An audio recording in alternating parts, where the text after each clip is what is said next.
The following may contain language which will be offensive to some people and inappropriate for children. Still here? Then pour your favorite beverage and let's get this fucking show started.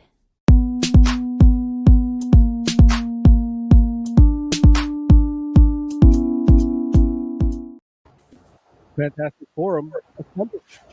We're back. We're back. Weekly live update on everything comics and movies, all that pop culture stuff we talk about on a weekly basis right here on our YouTube channel. Thank you for joining us. Today's going to be a special day, all TV, all great TV. We're talking Loki, the finale. We're talking Black Widow, the movie that finally came out. Been anticipating it, and we're going to give our thoughts and hear our opinions and stuff. I got the usual suspects here. We got Oz on the line, and Joe. Why don't you say hi first? Okay, so One at a time. Hi. What's up? I had a whole thing, but without Lawrence here, this intro is all goofed up. Yeah. So I don't need that. And we got Joe there too. Say hi. okay, so And in the meantime, you could give us your opinions right in the comment section, like everybody else. After the fact, we'll read them in the next show, or live if you're watching.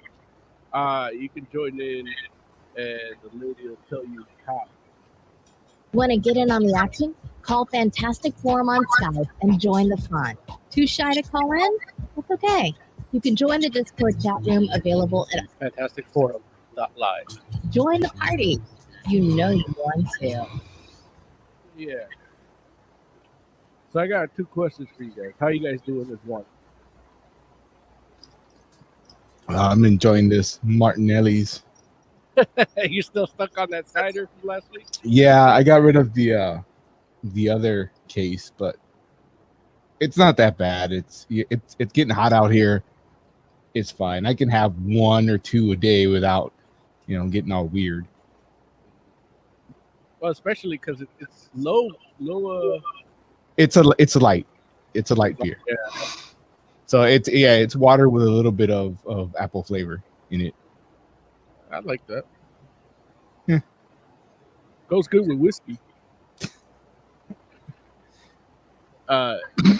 Joe, man, how you doing?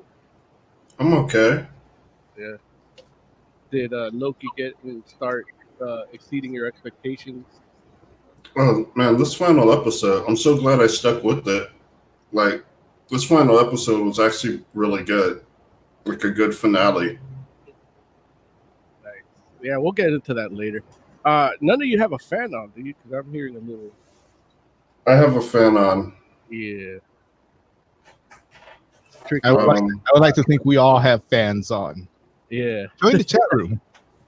Yeah. Is that better? A little better, yeah. It's just your mic was picking it up too much. Okay. You So didn't turn it off or anything, did you? No, Okay. but I may need to go offline for a second to readjust it. No, I think right now it's sounding good. So Mo, did you actually watch the final episode, or are you still waiting for Friday? No, I actually watched it. Yeah. I Okay. watched Well, what do you think? I want to hear your opinion day one, because usually you're behind. So whatever we talk about, you're just kind of like, man, you just spoiled it for me. I hate you guys. it. Dude, Wait, honestly, should we hit the music? yeah, you know what? Let me hit the music. I was gonna kind of try and stall a little, but and tease it to give Larry some time, but we can play a little music. Or unless you guys got news stories, we can jump into news while we wait for Larry. Yeah, we get to some news. Well, hold off. That was just a teaser to the for the Patreons. For the Patreon. Okay. Our new model, like for the Patreon. Let's see, where's this news?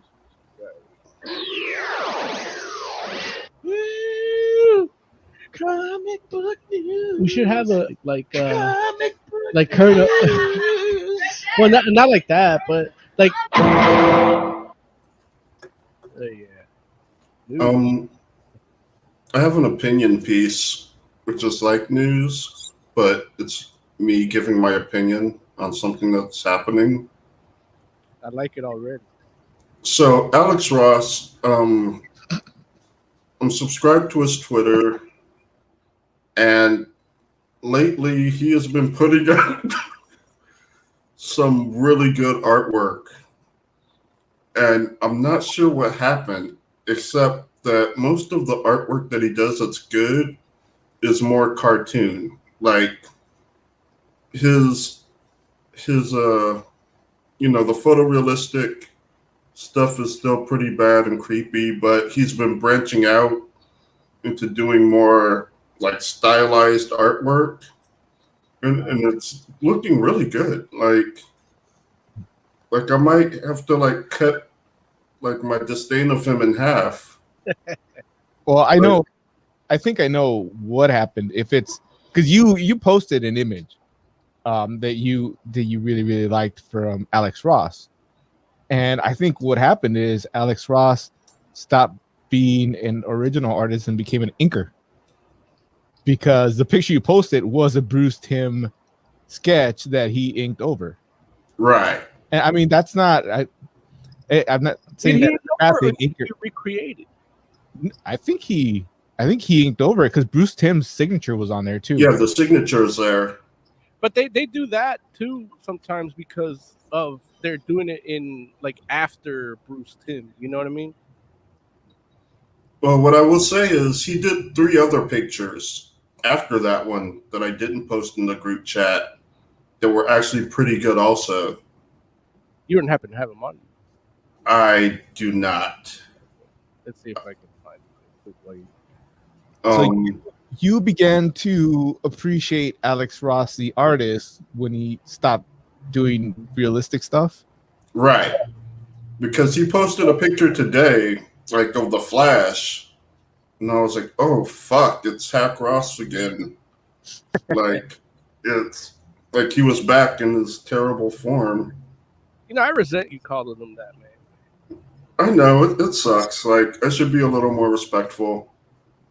But, man, was this picture ugly. But I will say there's now like a considerable, like there is a style of his that actually does work for me. I saw something that was I think I saw it on his Instagram. I'm not finding that one that you were talking about. But it was more of the cartoony stuff. It was something he did for Battle of the Planets back in the day. And that kind of blends what I like of him, the photorealistic stuff, and the non-existent, imaginative, cartoony stuff. You know what I mean?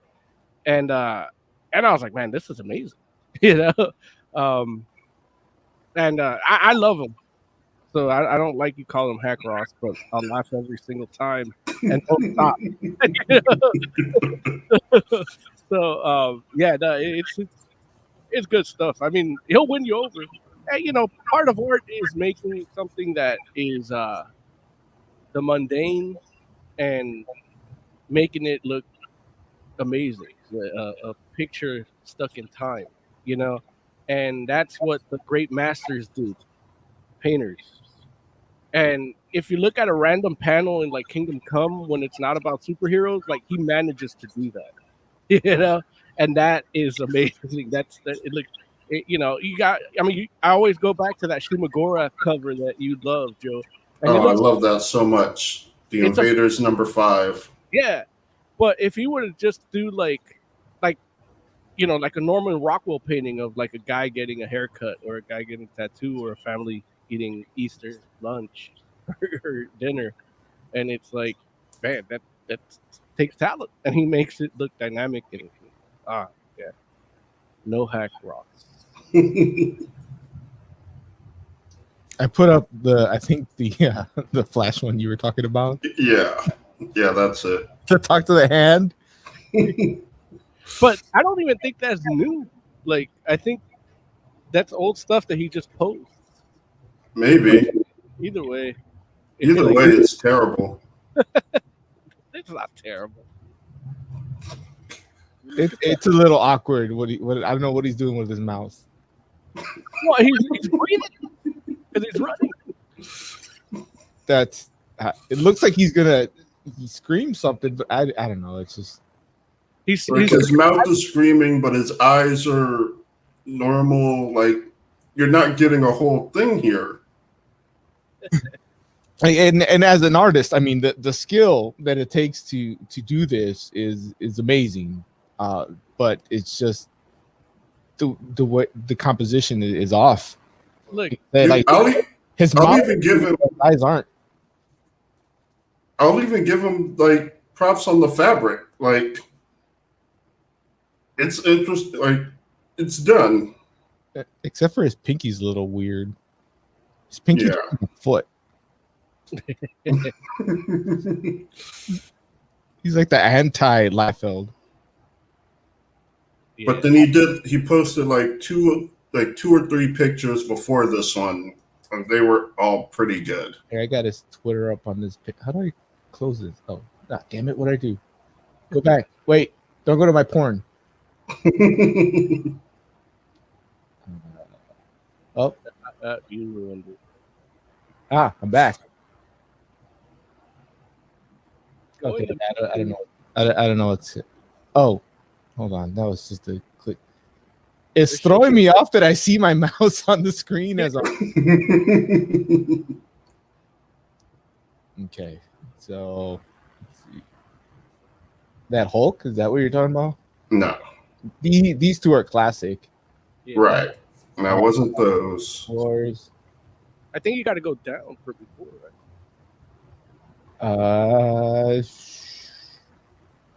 Yeah, this dude tweets a lot. I appreciate him tweeting Jack Kirby stuff though. Somebody should. Oh, he's a big Jack Kirby. Like, he was one of the early proponents of, like, why doesn't he get enough credit? Or why Stan Lee? Like, he had a fight with Kevin Smith over the cameo of Stan Lee in Mallrats because he didn't like that they didn't give Jack Kirby credit alongside Stan. Yeah, this is the one Joe sent us. Oh, okay. Right.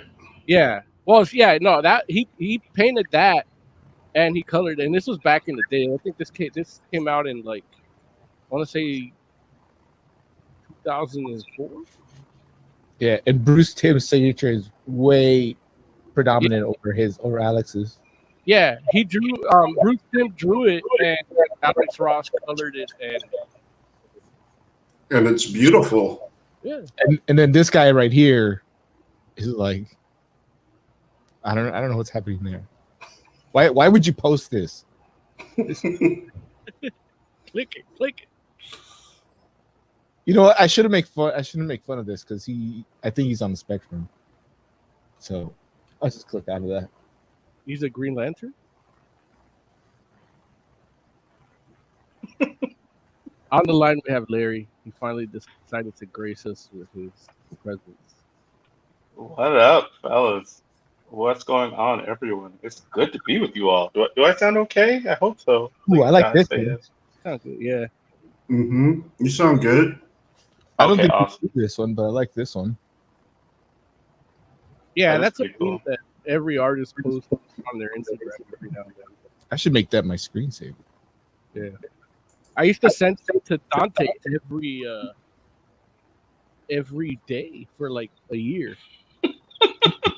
If we're done stalling, now we can, now that Lawrence is here. Yeah, I do have a new story that I wanted to get to. Is it the one about? Oh, go ahead. It's about Dean Cain. Yeah, that guy's a dick.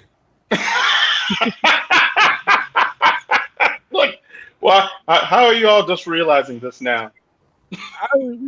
I don't know. I never paid that much attention to him. Like, okay. He was Superman from Lois and Clark, and then he did a really bad House of the Dead movie. And then other than that, I don't follow him. I'm just saying. He was, look, I knew he was a dick from Lewis and Clark. It's just Really? like look at this Superman. Ugh. Look Come at on. look at you inserting your gay liberal agenda. You said What? You said Lewis and Clark. You did Oh, say I'm Lewis. sorry. I'm sorry, Lois and Clark. I'm sorry, Lois and Clark. I can't keep track of all the titles of these Superman shows. And Hector's right. No one gives a shit about Dean Cain. I mean, Fox News This does. is true. Well, come on. Which, I mean, goes back to me saying he's a dick. Now, why do you all feel this way? Well, look, what the news story said. Let's see if I can bring up the quote here. I have it screenshotted. It says, "I'm so tired of all this wokeness and anti-Americanism. In my opinion, America is the greatest country in history. It's not perfect. We're constantly striving for more perfect union, as we all know, but I believe she's the most fair, equitable country ever, with more opportunity than anyone's ever seen. Perhaps Captain needs to be demoted to Lieutenant." So he's actually reviewing comics here. He's reviewing United States of Captain America, one of the new Marvel books. Yeah. And yeah, I'm like, man, Fox News is that's what's news to me. It's like Fox News was reviewing comics, and it's like, what the fuck? Like, we got a conservative comic guy here. Like, get an actual comic guy. Don't get fucking like. He'll tell you why the comic is bad just from reading it without that conservative slant, and then add that just for that shit icing on that shit cake. I spent several episodes of this show, excuse me, talking about how bad the Batwoman TV show is. I didn't even got to the wokeness. Like that's just I left that to the side. Yeah, and it's terrible for that too, though. Yeah, even I might have mentioned it because there's some instances where it was just poorly done. Yeah, it could have been done better, but that's like the bottom of the pile. It was like the perfect amount of woke. No, dude. Like, no. After Oz reviewed it, I went back and watched that show where old boy got shot. Dude, that one was great. Like, no, Joe.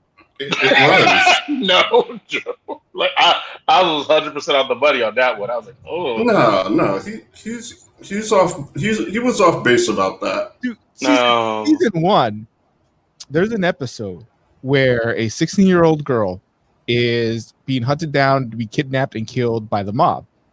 Batwoman swoops in, rescues her. This is before she's out as gay.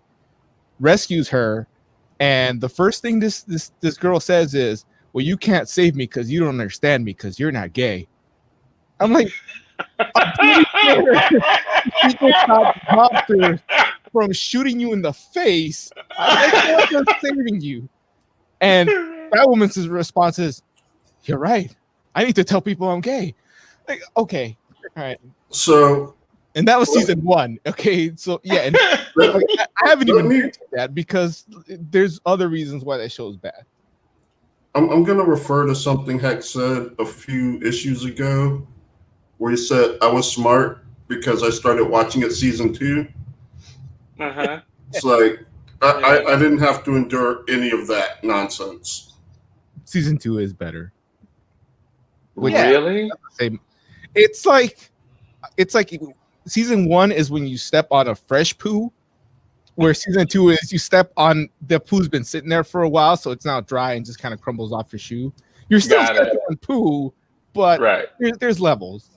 I'll give you that because that's kind of what Titans was too. Like one of my kids in high school just started watching Titans. He goes, I kind of like this Robin Nightwing character. Like they do, he's watching them go through the first season. Like, yeah, but watching it when it came out and waiting a week, it's like, And I told him season 2's better, but it almost like I'm glad they're giving this show that time to breathe and kind of find its own way, where you would think something that's based on something shouldn't have to, but they got these people wanting to be creatives that don't create their own shit, so they adapt shit. And but look, at least we're getting better shows off of Titans and Joe's getting to enjoy Batwoman.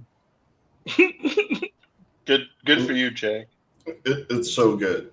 Like, Oh, Jay. it's better than it has any right to be. Like, Oh, Jay. No, I don't even know what to say. Oh, sorry, I didn't mean to do that.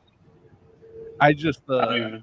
I just shared the little quote for reference, and then the little picture of Dean Cain right there, and that's actually that's the post I posted on Instagram, and then Dante did me the favor of doing something to it, which is that.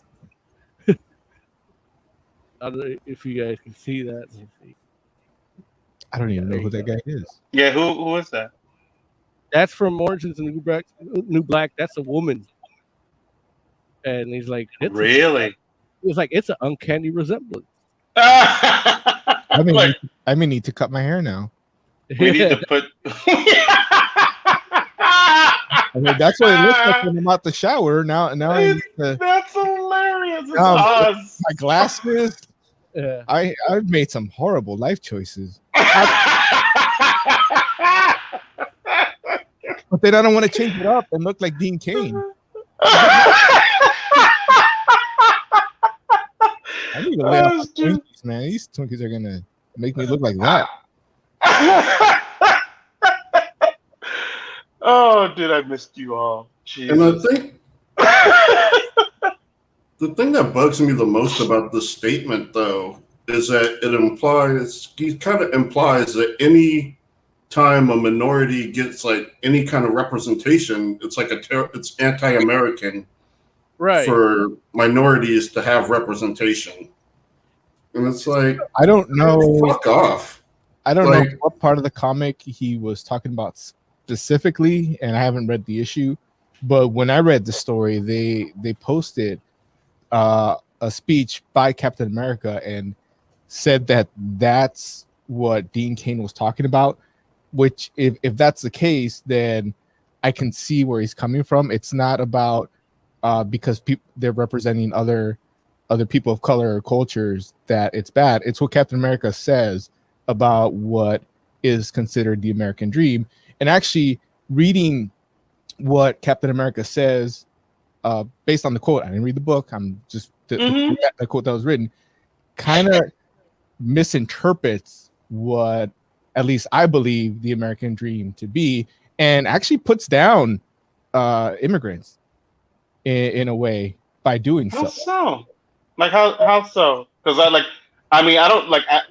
trying to have you to read, like, you don't necessarily have to read the quote if you don't have it on hand or whatever, Oz. But I haven't read the issue myself, but I did read the quote as well. What part of it misinterprets the American dream, and what part of it downgrades immigrants, in your opinion? I think it downgrades immigrants because it suggests that if an immigrant comes to America, they're not going to have opportunities, and they're just going to be oppressed and be held down and be poor. And if you really believe that that's what's going to happen to immigrants, then you wanting immigrants to come to this country is kind of a form of cruelty, because you're telling people to come here where you're going to be oppressed, where you're going to be set down. And it says that the American dream isn't a thing because you won't get the white picket fence, where I see the American dream as the opportunity to improve yourself. And I mean, I come from a family of immigrants, and most of my family has taken the opportunities and improved themselves. So it is a thing. Not everybody's going to get it. That's true. But I don't see anybody in my family as being held down. So that's why I see it different from the way it was written. Saying that if you're a person of color and you come to this country, while there are people escaping, on a raft right now trying to get to Florida, it seems kind of demeaning to them who believe that this is a place where they can find opportunity. You have people who are protesting for freedom, whether it's Hong Kong or Cuba right now, holding up the American flag because that's where they believe they can find freedom and opportunity. And so for him to just say that in the comic kind of felt like kind of a put down towards immigrants. Huh, that's an interesting take, because that's not how I interpreted the quote, but at the same time, it'll be something I'll go back and look at and just kind of be like, can I see where you're coming from with that? Because I know for me, when I read it, it came across more so like not that the American dream is fiction, but that America is not necessarily living up to its own ideals. And if America's not going to live up to its own ideals, then the American dream isn't it isn't what it's all cracked up to be. Which and that, of course, that it relates to minorities in the sense that it's not like white people are coming here looking for the American dream and not necessarily. Well, they may not get it because you're right. Like everyone, America's about opportunity. But if they don't get it, it's not because of the color of their skin. And I think that is kind of the whole thing where he's like, oh, it sucks that we talk about this freedom and this opportunity and this whole thing of like what it means to be an American, but not everyone necessarily gets to participate in that in an equal way. Right. And I get the message. I understand what they're trying to say. I just think they didn't say it right. Like to some people, it's not going to come out quite how it came out to them. And maybe that's just, different backgrounds thing. People from that's what I think it is. See things from different point of views. Like I come from a background where all my family is mostly first generation immigrants. Mm-hmm. So I'm gonna see that quote a little bit different than you guys, who are what, second, third generation. I'm first generation American like you are. No. But most of your family, are they?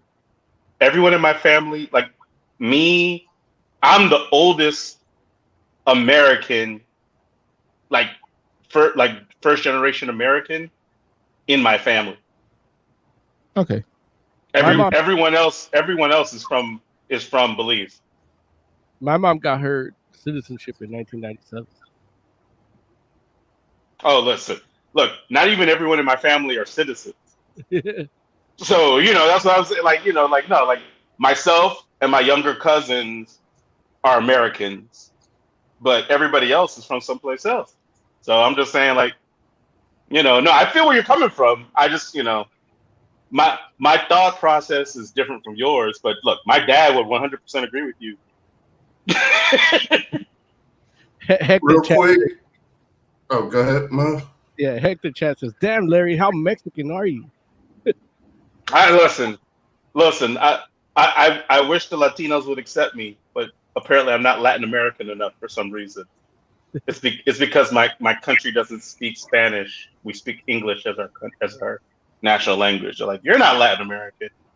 It's like, I touched Guatemala and Mexico. Leave me alone. One thing that real quick. Oh, go ahead. In chat, Hex says the only American dream I believe in is Dusty Rhodes, and he's dead. Jeez, damn, Heck. Dude, Shannon Carter is my American dream. Wait, say that again? So Shannon Carter is my American dream. Shannon Carter. Wow. Okay, Jay. Okay, continue. I'm sorry. Big Man CJS says, ironically, Dean Cain played a gay dude on a show where in the first episode he was licking a dude's ass. Licking? Yes. Oh. Hex says, Oz explained it better than anyone else bitching about it. Fox That's News true. Is available.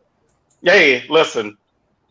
I wish they would let you on Fox News, Oz, because half the time when I watch that joint, I'm like, man, these guys don't know what they're talking about. They sound ridiculous. That's the problem with these news shows like that, too, is that they're not trying to get the right thing out there. They're trying to get what will get you more tuned in, which is usually like the reaction. The shit that you feel aligned with or the shit you feel opposed to. Yeah. And it has to take a hard line on each of that, which is part of the problem. Yeah. No, I agree 100%. But this is why I don't watch MSNBC. This is why we tackle these topics on Fantastic Forum. Right. This is where you should be getting all your news from. Yeah. Let me tell you why they assassinated the president of Haiti. Hold up. No, I'm joking. Well, look, I'll tell you about the American dream. The American dream is just that, a dream, because it's not the American reality. You know. Well, hey, that's what's real.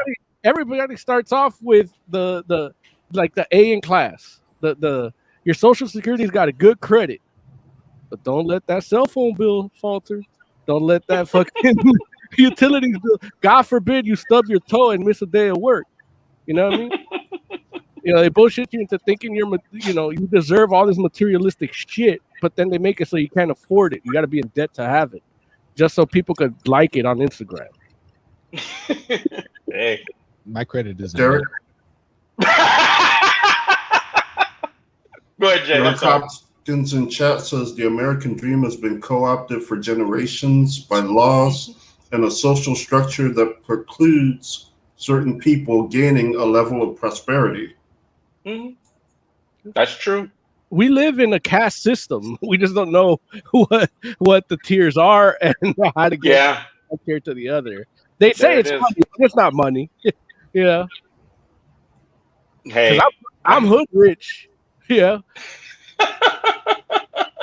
There it is. Gator boots and a friggin' I don't know what the line is. It's a something Gucci suit. I don't know what it is. Is it pimped out? Yeah. Nothing's in my name. What'd you say, Jay? Like, why don't you know that song? You're like the hip hop guy. Well, I mean, come on now. Are we really gonna mess around and be like, oh, you're the hip hop guy? How come you don't know Manny Fresh lyrics? Is that what you're gonna do? He's too Mexican. Watch. Get him to sing some Chente right now. Yeah. Like the only rap he likes is Proper Dose. Wait, no. What? Wait, what? There's some crazy Mexican rap too, man. Check out that Maíz. Fuck, dude. Listen, I've heard a lot of hip hop in Spanish that I'm like, man, I need to learn Spanish because I feel like that fool's spitting. He's spitting, but I don't understand any of it. Proper Dose is English. Proper Dose? Yeah. Okay. I gotta go check that out. But they're racist. Check out Mexican reggae too. That's been a hit for like 20 years now. Wow. But anyway, what I'm saying is hip hop heads aren't like, oh yeah, Manny Fresh though. I'm pretty sure they are. Dude, listen. Jay, you don't know. I'm Still Fly. I had that album. No, that you're proving my point. As the Joe's like, oh, that's the jam. That's how you know that hip hop heads are like, nah. As the hip hop expert of the show, I'm gonna have to agree. Oh my God! See, exactly. Oz is Fox News resident hip hop correspondent, so that's how you know it's what's real in hip hop. It should be noted that Joe also says the blacks. Derek Gates says, no, the product says hi. That's hilarious. Oh my God. You got any more news stories, anybody? Oh, sheesh. You know what? Don't worry about it. No, I think I'm good. I think I'm good. We can do it next week. We got plenty to talk about. So I mean, the last thing is, and this will lead into our review. The headline says 250 million global box office without China for Black Widow. Indeed. Like not even $500 million. I didn't consider that a news story because you're telling me the first Marvel movie to come out in 2 years made money. I mean, listen, it wasn't a foregone conclusion it was going to make money. We all thought it would. No, I think it was a foregone conclusion. Oh. Okay, I'm just saying people thought Tenet was going to make money. I didn't think but that was also at the height of the pandemic. I mean, I don't know if I would say it's at the height, but it was one of the first movies. It was the movie that was supposed to kick off movies coming back. No, that was New Mutants. When I saw, no, it wasn't. That was the first movie I saw after quarantine. The last one I saw was Sonic, and then the first one I saw was New Mutants. Listen, that's That because was my you're in a turn. place that opened too early. But They didn't count the box office take. They counted the cases they spread.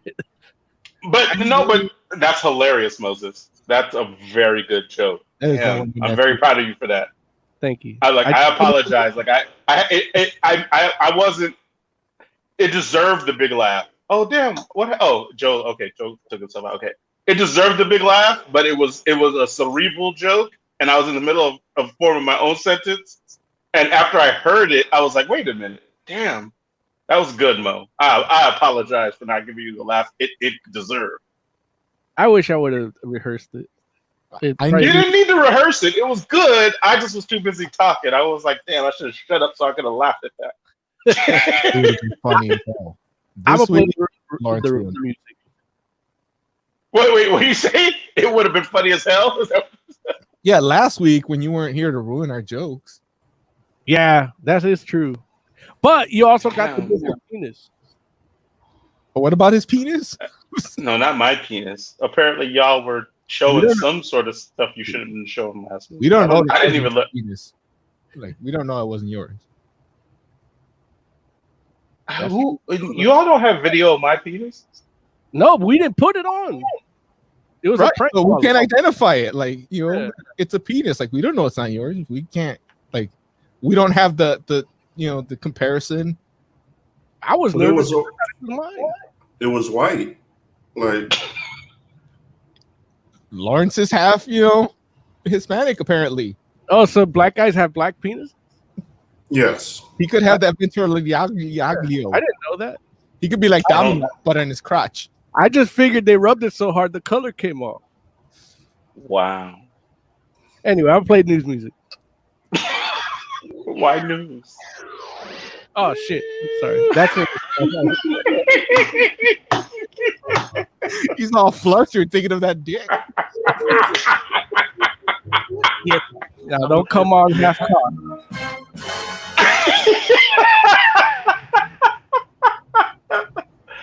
All right, Jets. Let's talk about. Hey, I'm hosting today. Oh, I'm sorry. Look, you're hosting today. Go ahead, Mo. Make it happen.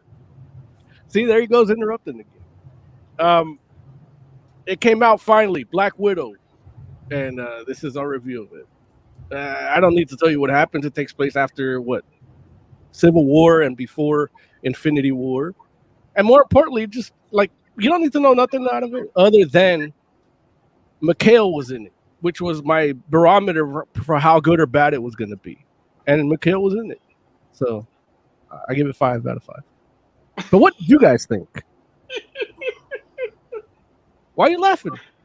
I just love that whole review. I love it. Like it's mini review. Like I feel like we need to definitely put that on Instagram. Black Widow in 8 seconds. I literally tried to dig deep in our archives because every time I would talk about Ursa Major not being in it, and he's in it. Mm-hmm. And none of the Easter egg sites or lists say it because they don't know who he is. No, I agree with you. Yeah. I Anyway. agree with you. Joe, what did you think of Black Widow, man? I thought it was pretty good. Like it was interesting. Like I liked the story. I hated Taskmaster. Yeah. Not even sure what they were doing there. And I mean, I know for me, like admittedly, I do not have a lot of experience with Taskmaster. It's mostly that one a series Unforgettable, which is my main Taskmaster knowledge, which was phenomenal. And this was not that.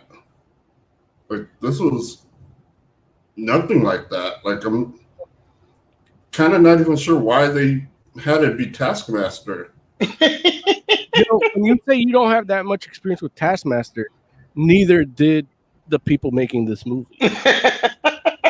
Or the people watching it. Yeah. I mean, this is true too.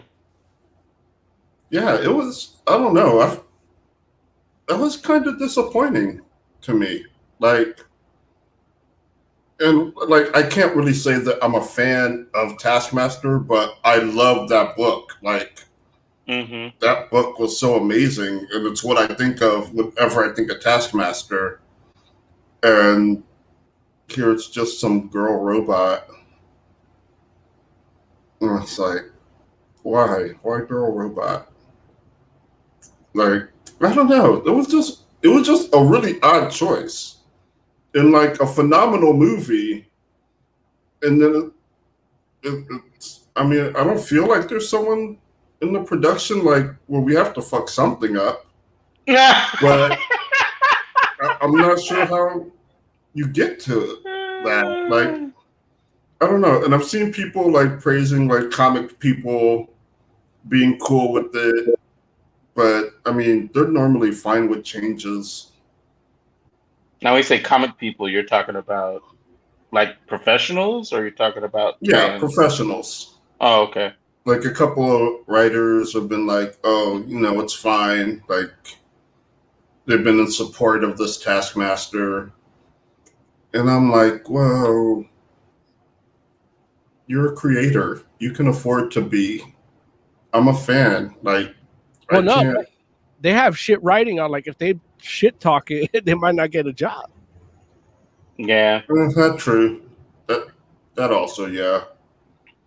But I like really that is my only like that and the plush. But yeah, I didn't like the plush toy that the one girl had when they were getting taken away. Oh, what was wrong with it? I don't know. It looked a little too much like Twilight Sparkle, which shouldn't have existed in 1995.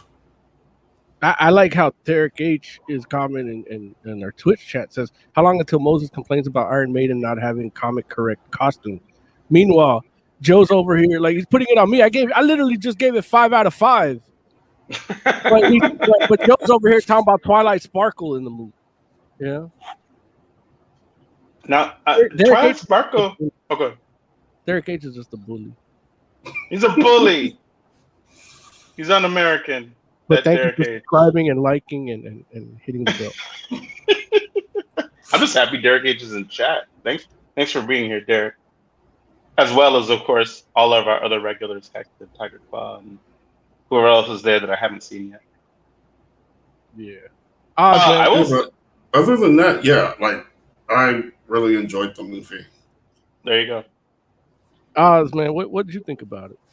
I think the actors in the movie played their roles great, did a great job. Even Rachel Weisz's on and off again accent was okay. She's following in the steps of Scarlett Johansson.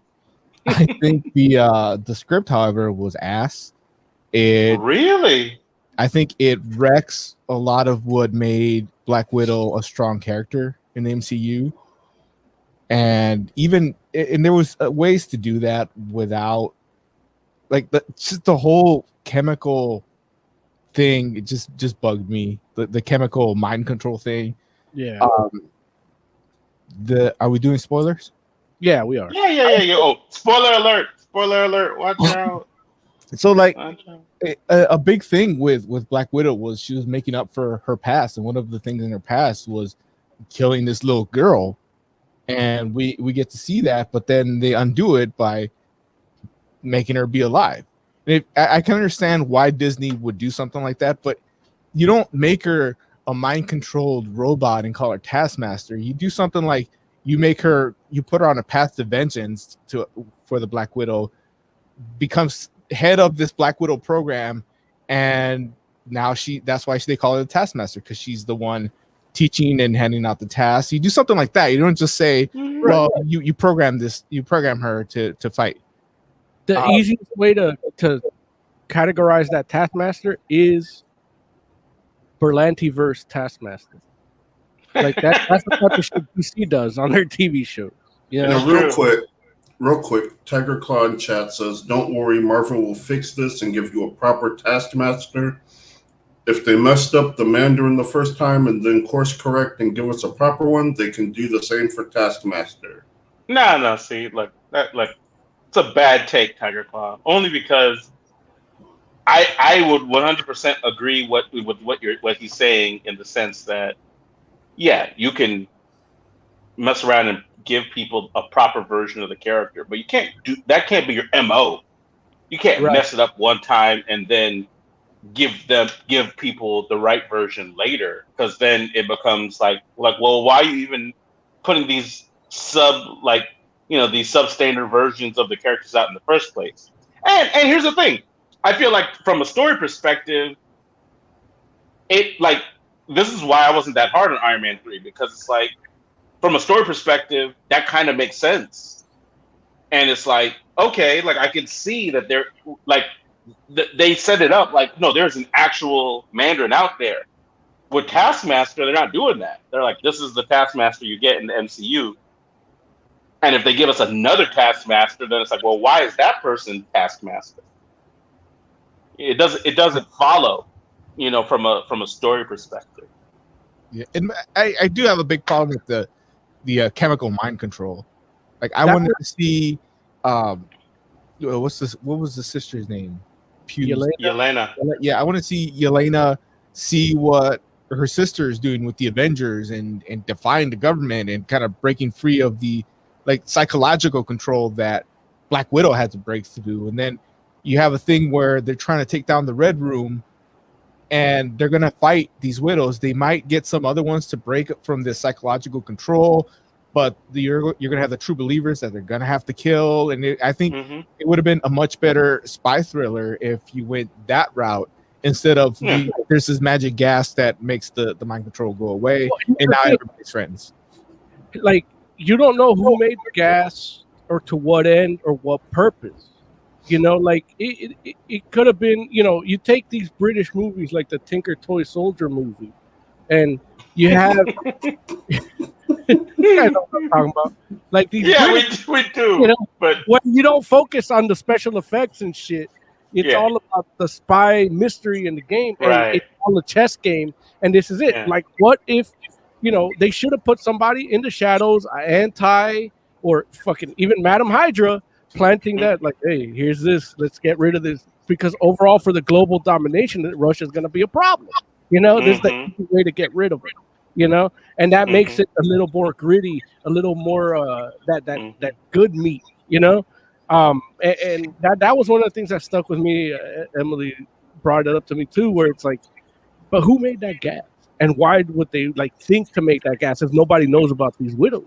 No. The person that made the gas was one of the widows. Right. We get that, but how? Like, why? It's not. There's not a lot of. They can give you more. I agree with you on that. Yeah, there's not a lot of grounding on how that. It's hand wavy. Right. Yeah. So, no, I'll give you that. But overall, it was. I did not mind the pony in the plush toy. It was fine. But it definitely is a movie. Look, could it have been better? Yes. Did it need to? Not really. Yeah. It could have benefited from being better. If they would have gotten another director to direct it, some of the action scenes would have been better looking. Like, the action scenes were good, but they weren't all that, nothing innovative. They call it a female-led Jason Bourne, and it's like, not really. Yeah.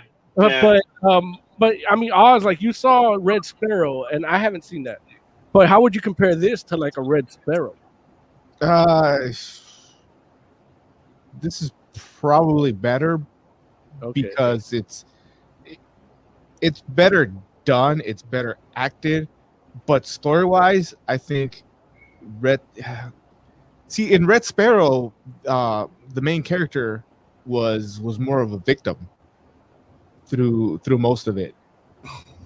So if this was like when Black Widow went through the Red Room, that's Sparrow. This is her coming back to take it down. That's why it's a different thing. Plus, there was a lot more cloak and daggery. This was more adventure, like adventure spy thriller. Red Sparrow was like a cloak and dagger spy thriller. Yeah, Red Sparrow is what I expected this movie to be, but better. Mm. I liked Red Sparrow. But look, as long as you didn't say they did it better, then I'm good. Like, No, Red Sparrow is not a better movie. Yeah. And I mean, look, I'm saying that considering there's a lot more nudity in it. But I mean, Look, Jennifer I will Lawrence, say, beautiful, Lawrence, don't laugh at me like that. I will say, one of the things that Red Sparrow did pretty well, and it definitely does better than this movie, is show the training, like the indoctrination of their agents and the training. They do a much better job of showing that. But then again, that's part of the point of the movie, is to show that training. In this one, you just get a couple scenes of them running drills. If you watch Agent Carter, you see there's a whole episode dedicated to the Red Room, and it's good. Like, they actually stopped that Red Room in that era. Mm-hmm. Came back. No, in that era, like in the 40s. It's Mm-hmm. How'd you like that Crimson Dynamo Easter egg there? I mean, it's fine. I'll take it. I mean, it's one of those things where it's like, it was done well enough in the sense that if you understand, or like if you're a fan of comics and you know what that is, then you would love it. And if you weren't, it's like you think of it as just a joke. And I'm like, that's cool. You know what I'm saying? Like, I feel like it works on whatever level you want to come to it at. I will say that I feel like, everything that all of you have said is pretty valid. I mean, like, just because I know for me, like my thought on the movie in general is just like, the Taskmaster thing is a strange choice. And Oz hit the nail on the head where it's like, dude, if you wanted to do that, there was a better way to make that happen. If you want to make MCU Taskmaster different than the Marvel or the like 616 Marvel comic universe, that, like, my issue isn't with that. It's the idea that it's more like, it does feel like a waste of a villain, especially considering that Taskmaster, like, I mean, I know Jay was like, hey, I'm not a huge Taskmaster fan, and I don't know that I could say like, oh, I'm a big Taskmaster fan. At the same time, I'm a big enough fan or know enough about Taskmaster and the potential a Taskmaster can have in live action that I can see, like, that's not like it. This was a wasted opportunity. I don't even know if I can say that Joe is not that much of a Taskmaster fan, because like, he likes the daughter too, and like the relationship and all that. That's Yeah, Finesse is awesome. Yeah, no, Finesse is fantastic, and like, that alone is like, it's like a legacy thing. It's like saying, like, you're not a Blue Beetle fan because you didn't like Ted Cord, but you like the new guy. And it's like, well, you kind of don't get that without the other. They kind of, yeah, it's not as good an example, but I had to throw it in there quick because it is a strange choice that they make, and it's one of these things where it's kind of like, I mean, obviously there are people that have talked about Marvel having an issue with their villains periodically, and I feel like as far as the MCU is concerned. And I feel like that is a thing that's like, depending on, like, I feel like some of the validity of that criticism is definitely like more and less valid depending on where you're talking about. I feel like there's some villains people don't give enough credit to, and there are others that are like, yeah, definitely, like, you could tell like people are phoning in the role. And I don't think this was an instance of somebody phoning in the role. I feel like it is a little bit of what Oz is talking about, where it's like, I think that the actress that played Taskmaster did what she was asked to do given the script. and that was a weak choice, unfortunately, because it's like, dude, Tony Masters is like amazing. You know what I'm saying? Like he's like, for all intents and purposes, he's like he's kind of like if Spider-Man was a villain. You know, he's Right. not like super quippy, Yeah. but he's witty enough that and he's confident in his abilities, as he should be, because he's like, Yeah. whatever I see, I can do. You know, outside of course it being like a superpower, right? Like he's not gonna look at Storm and be able to shoot lightning from his or call lightning down from the heavens. That the Taskmaster can't do that. You know what I'm saying? And then another thing that makes it really disappointing is that, like, Taskmaster, like, the most interesting thing about like, one of the most interesting things, or I don't know how to say this, but the fact that he runs a school to train henchmen, right, is amazing. And super interesting. I agree.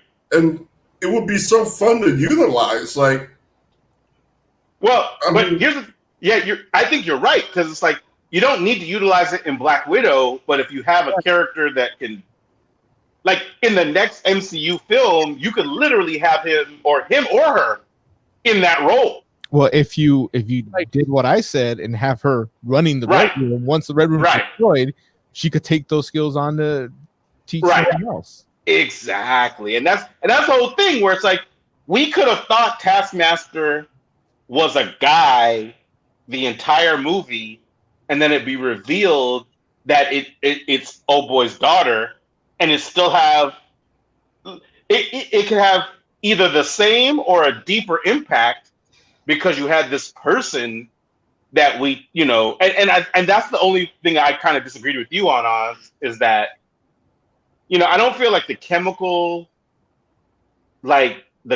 compound or the chemical mind control kind of thing was that big of a deal, because especially considering that, like, in the instance, like, when you're talking about Budapest and how, Black Widow made this decision to kill this little girl, it's like the fact that she survives doesn't change the decision to me. It's like she was willing to sacrifice that little girl either way. And just because she survives doesn't mean like, oh, well, we thought you killed a little girl, but it turned out she survived, so you're good. And it's like, no, you tried to kill her. But then you have then that just brings another opportunity where when those two are fighting, you have that dilemma of, is Black Widow gonna actually kill this person who she thought she killed, and have Yelena kill her for her, and like, look, I saved you the trouble. There's so many missed opportunities. Yeah, no, I agree with you 100%. Like, and if that little girl had the same personality or a similar personality to Tony Masters in the comic, that would have made it even better, in my opinion, because it would have been like a character that's mocking Black Widow throughout all of this. And that would have, like, of course, like, especially like Scarlett Johansson's Black Widow was so used to being like in control. Like, even in situations where she's clearly outclassed, she still finds a way.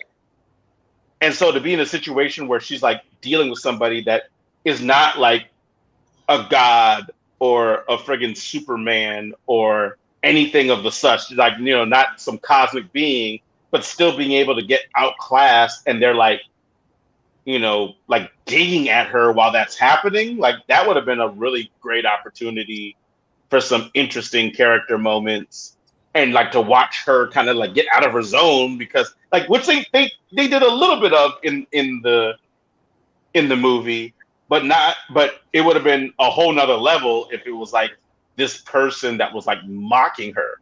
And especially so, like, if you thought it was a guy and it would be pissing you off, and then when you find out it's actually a woman that she tried to kill when she was a little girl, it'd be like, oh my God, like, it was unfortunate that somebody didn't, like, I'm actually kind of really baffled by it, because in my mind, when I was watching this movie, I was like, they messed around and had a good movie, but managed to Guardians Taskmaster in the middle of it somehow. Which I'm just like, damn, like who's that person? Who is the Guardians person in all these movies? Who's that person? I can tell you what it was. I hated the Taskmaster from the design. Like I hated the design. I literally every time that hood is down, it's really disturbing. I call him VR Trooper, but why the fuck does he have or she have a hood? Like I don't know. Armored up, and there's a hood because she wears a helmet. Yeah, it's weird. The hood is for stealthiness. Right. It's for what? To be stealth. I play Assassin's Creed. You put the hood on, no one can see you. There was a He's scene. Right. He's right. There's a scene where when they do the fight on the bridge, and Taskmaster looks over, and then there's like a backpack that's just metal. Yeah, a metal hump. And then there's a hood hanging. I'm like, why does she have a hood? Like, yeah, it doesn't make sense to me.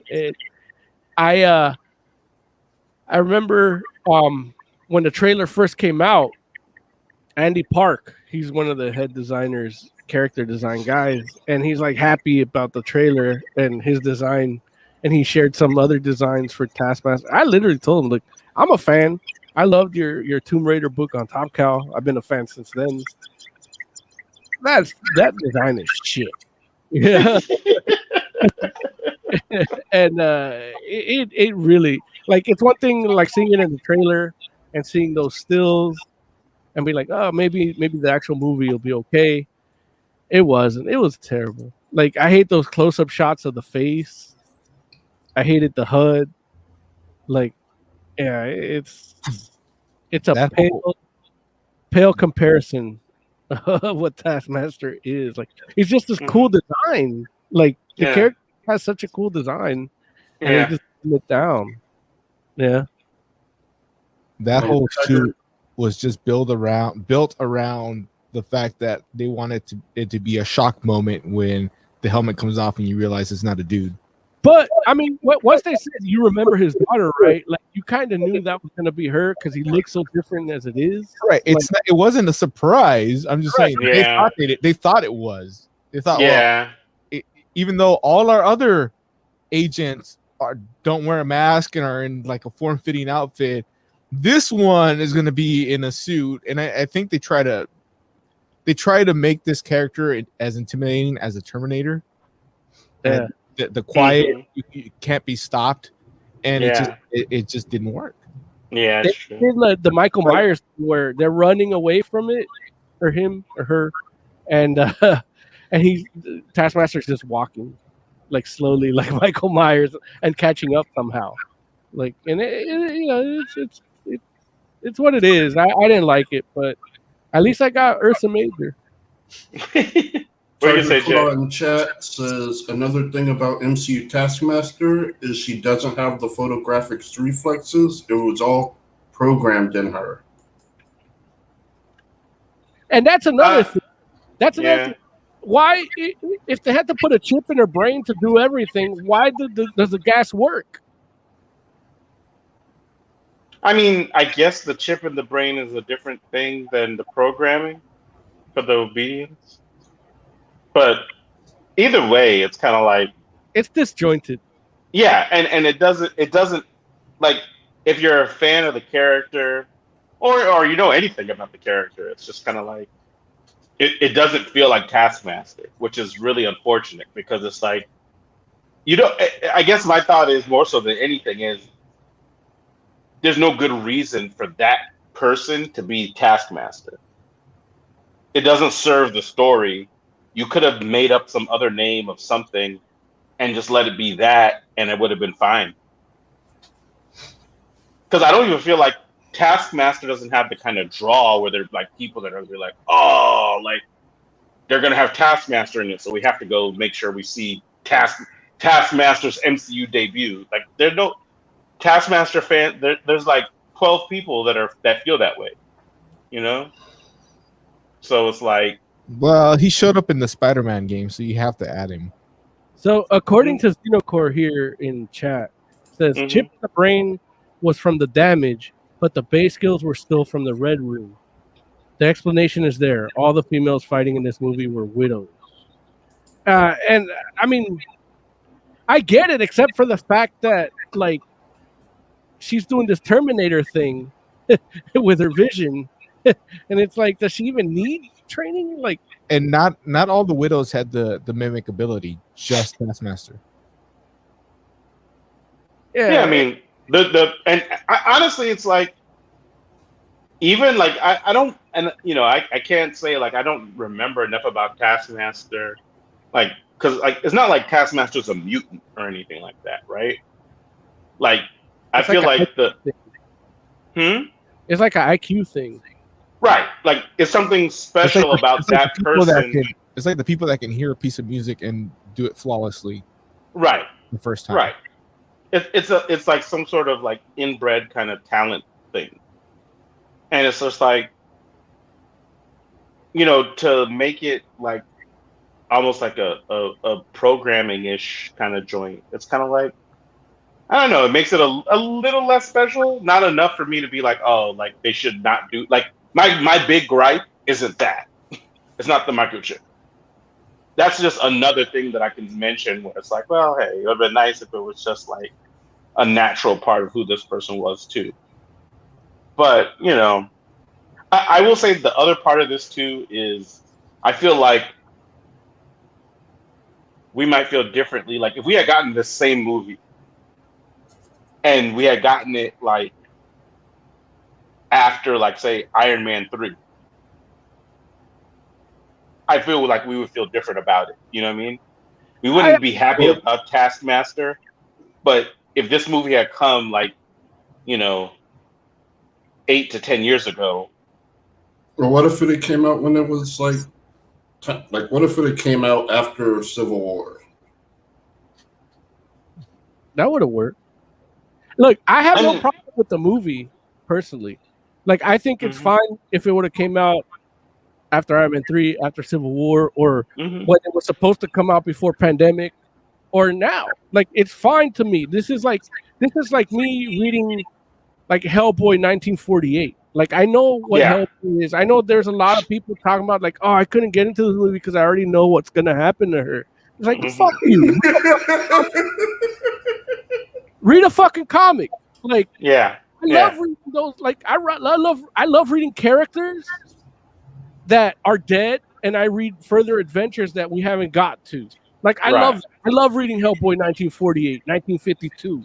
BPRD 1948. Yeah, I know Hellboy is not in the BPRD anymore, but I still love those fucking books. And this is like, if the MCU is good at something, is kind of mimicking. They're making movies like they make comics. Right, and I agree with that. And that, like, I can't say that about DC. I can't say that about fucking Valiant. Like, I can't say about anybody. And I'm thankful for this shit, especially after watching Loki. We'll get into that later.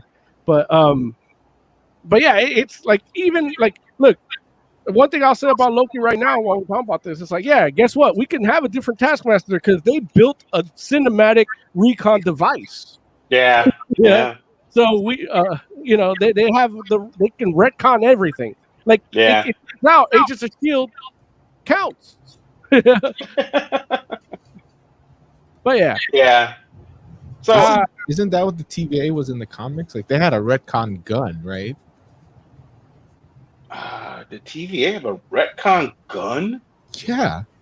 Oh my god, I don't We're on Black Widow, but I'm gonna have to look up the retcon gun because I remember. Yeah, no, absolutely. I mean, like, I know, like, a lot of TVA stuff was in Thor, and so I didn't read Thor like that back then. So I don't read Thor like that now either.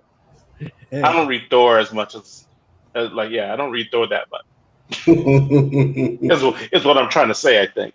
But yeah, if they have a retcon gun, I believe it. But anyway, I think that I do believe that this movie, like a Black Widow movie, would have been better served if it had come sooner, and it's unfortunate that it didn't get to. I'm glad that we got what we did now because it's like, I think it was overall a good movie, but it's unfortunate because I do feel like there are some missteps that we got, and I honestly, like, I feel like if a Black Widow movie had come out when it probably should have, which is like maybe after Iron Man 2 or 3, I think it would have been a better movie. What we got is a good movie, but Black Widow should have been a great movie because it's like, dude, like Scarlett Johansson is a great actress and she can obviously play the role. Like and everybody in that movie did a great job. I agree. Plus, she would have looked better in the costume 10 years ago. Nah, listen, come on, man. Crazy. You're talking crazy talk. Like, what part? Like, do you feel like Scarlett Johansson didn't fill that costume out the way she was supposed to? Like, even when she wore white. I'm not saying she didn't look good. I'm saying she could have looked better. I'm doing the DC thing. She's no Yelena. I would disagree. I'll take today's Scarlett over any version of Yelena any day. But you also dream about what's her face? That woman, Gwyneth Paltrow. That woman is beautiful. That's this movie 10 years ago, so you get both. All right, let's rate this thing real quick. Joe, man, give me a 5 out of 5 or whatever. What are we doing? 5 plushies out of 5? 3 plushies out of 5? I would give it 4. Had a lot of fun. What the fuck, Taskmaster? Pause, man. Give me how many broken bear claws out of 5? I'm gonna say 3.5. I definitely go watch it. I wouldn't pay $30 on Disney Plus. I saw it in the theaters, but I was drunk. So there's a balance there. So you pay $25. People should watch it because it's fun. Plus, he buys booze to drink. Well, I bring my own booze. Yeah, you still buy it. Do I, or do I make it? Oh wow! There's a reason I have shining, man. Well. Oh wow! I don't know if I can say that legally. So, Lawrence, you're over there. I give it a 4 out of 5 as well. I like basically. I feel like I don't. Jay said everything I need to say. So yeah, listen to Jay's review, and that's my review too. Like Taskmaster, WTF. And for me, yeah, it's a 4.25 out of 5. Oh, dang! Not the 2.5, Mo. The 2.5? Yeah, look. Does Ursa didn't turn into a bear? They got 0.75 because of Ursa Major, but it could have been a better, action. It could have been literally a clone of a Bourne movie, which even the bad ones are really, really good, and they're not like this. Yeah. Which one's the bad one? The one with Hawkeye? Yeah, like that's the bad one, but that one's great. Yeah. Yeah, absolutely. Yeah. Tucker Claus says Marvel needs to make a Red Guardian movie. Keep saying that they don't. I disagree. No. Why would they do that? Why would you want we already have if you want a regime that you perceive as bad controlling a government sanctioned superpowered people, like we have Captain America Winter Soldier, we have that Shield, Hydra taking over Shield and the government. We have that. We don't need to root for the Russians. I think Red Guardian was fun in this movie because you get him in small doses. Look, no, absolutely, 100%. They didn't even show how he beat Taskmaster or lost. He just shows up when he shows up after, right? Did that happen? That's how I saw it. Yeah. Did he beat Taskmaster? No, we don't know. They're fighting, and then he's just by the No, basically, they lock her up, so they're fighting, and then she gets kicked into the cage, and he closes the cage. Okay, right. So it happened so quick. I probably missed it. It bugged me that they spent so much time showing us how he's trying to squeeze into this costume, and then he looks good after. Yeah, it's like loose on him. Even when he's moving, you see, I've worn tight clothes. It does not flap around like that when I move. Hey, look, hilarity. That's the thing. It's they're trying to add this lightness and humor, and it's you don't need that. Like if you got a good script, you don't need it. Like I know everybody's tainted by Snyder, like Batman versus Superman, but you don't need that. Like you could, yeah. The costume I will say, the costume isn't a jumpsuit. We saw that there's pants in his shirt. His Right. shirt fit like a tank top with his gut hanging out. That would have been amazing. I would have given it 4.5 if I got that scene. You want Fat Thor? I want Fat Red Guardian, which was what I was supposed to get. Yeah, this guy's a fucking beauty queen.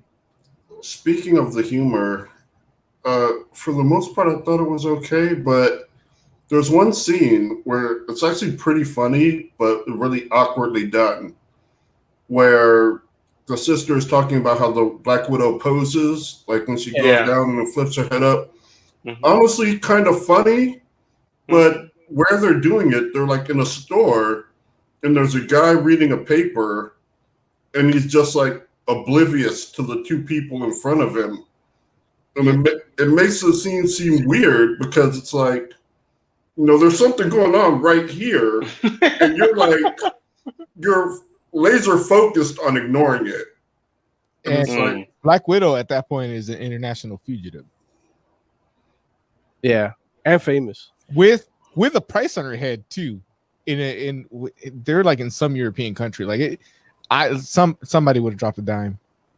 Can we hurry up and get like the Red Hulk already? I mean, listen. Here's the thing. I'll say two things real quick, and one of them will relate to that.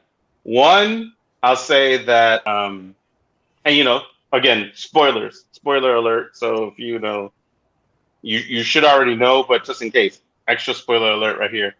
I feel as though they did a really good job in regards to the relationship dynamic thing that they did with Red Guardian and Natasha and Yelena as like the implanted like the Americans kind of like Russian family kind of deal. Like that was done really well, and I all this time I was sitting here thinking like, oh man, like are they gonna like actually make them like related? That's gonna be messed up if they do. And the way they did it, it's like, oh, actually that's kind of perfect. That was done really well. So I just want to give them props for that, because it's like that could have went off the rails really quickly if Red Guardian was actually like Black Widow's biological father, or even White Widow's biological father, any of them. You know what I'm saying? And then the other thing I wanted to say is, the post-credit scene, we get friggin' Madam Hydra. And, obviously, initially, Black Widow was supposed to come out before all of the Disney Plus stuff. And so that would have been our introduction to Madam Hydra. Given that we've seen her already in The Falcon and the Winter Soldier, it's like, people have been talking about this whole like Dark Avengers thing. And I was like, okay, hey, that could happen, but I'm like, how are they going to do that? Have you been hearing Dark Avengers? Because that's not the one I heard. Get to it. I hear that they're setting up Thunderbolts. Well, I mean, Thunderbolts could be it too, but I've heard rumors about Thunderbolts. I've heard rumors about Dark Avengers, and based on what I saw with this movie, it makes me feel more likely that Dark Avengers is the way they might be going versus Thunderbolts. And I'm not saying, that's not to say that they can't do both, because you can, but I mean, just think about like you have at this point now you have a Black Widow and you have a Captain America. And going to Moses's point, he's like, when do we get Red Hulk? It's like we saw Thunderbolt Ross here, and we we know that, or we've seen at this point that we have in Shang-Chi, right? We got Abomination. So you could either go Abomination or you could go with a Thunderbolt Ross as a Red Hulk. And like a Widow, a Hulk, and a Captain America, like you could put whoever else you want around that team, and that feels like an Avengers team. You know? So like it's not hard, especially considering what we might be getting with Armor Wars coming down the pipe and all this other kind of stuff, or even in the Ironheart series. It's like you're probably going to be able to get some sort of dark Iron Man kind of figure. Do you know, Lawrence? Do you think what are we gonna get first? Dark Avengers or Young Avengers? I think a Dark Avengers before a Young Avengers. I mean, a Young Avengers I think will definitely come too, because there are too many of them running around in the MCU already at this point. It's like they want to make that TV show. Like they're setting it up for that, right? So TV show. I was thinking movie, but okay. You think a movie? For either or. Yeah, I think it'll be a Disney Plus series. Like I think that, and only because, especially considering that, the talent isn't like big draw kind of talent, right? A Young Avengers series is going to be, a Young Avengers cast. There's no big draw in that. I guess no. There's no big draw. Homegirl from Hawkeye. She's a thing. Who? What's her name? She's a thing. She was on True Grit. Yeah. I'm going to respectfully disagree with you. Was it like, I don't feel like is she? What's her name? Is it Haley Steinfeld? Yeah. Yeah. Okay. Stanfield. Steinfeld. Whatever. Is her last name? Is her last name actually Steinfeld? Steinfeld. Oh, Steinfeld. Would you say she's a major box office draw? I don't think anybody is in the MCU right now, but I think they're doing. Nobody in the. Hear me out. Hear me out. You're talking nonsense. They're being smart about it by giving you these great shows that when it comes time to put them in the screen, you're investing in them and you want to see them. So they're making them draw. I guess in the context of what we were talking about, though, it's like, do you feel like it would make more sense for a Young Avengers to be like a TV show on Disney Plus or a movie? Young Avengers a show. Okay, yeah, that's what we're saying. Yeah, because I as far as movies go, I think look, if they do a Thunderbolts movie out of this, like I've already I think I send what's his name? The guy that just put the movie out on HBO Max with Don Cheadle in it. What's his name? But he did Ocean's 11. Like I want him to do a Thunderbolts movie. Right. And so I tweet him like every 2 days, like, "Hey man, get on the Thunderbolts." See, and that's like, I know you had to dip out for a hot second. I feel like, we're talking about, do we feel like Dark Avengers will come first, or do you feel like a Thunderbolts movie will come first? Movie or show or whatever. And I personally think Dark Avengers, which I think is where you might get your Red Hulk first.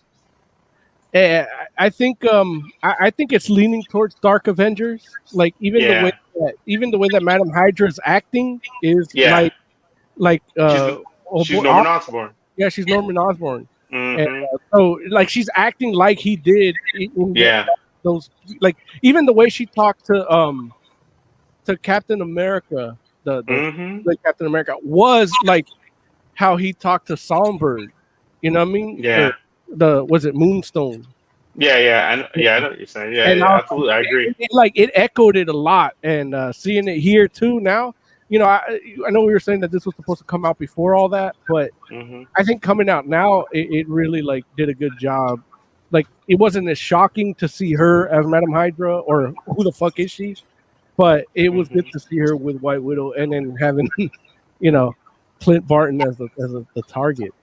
And I'm excited. I'm in I don't know if I can ever be like I don't know if this Disney MCU stuff is gonna be good, but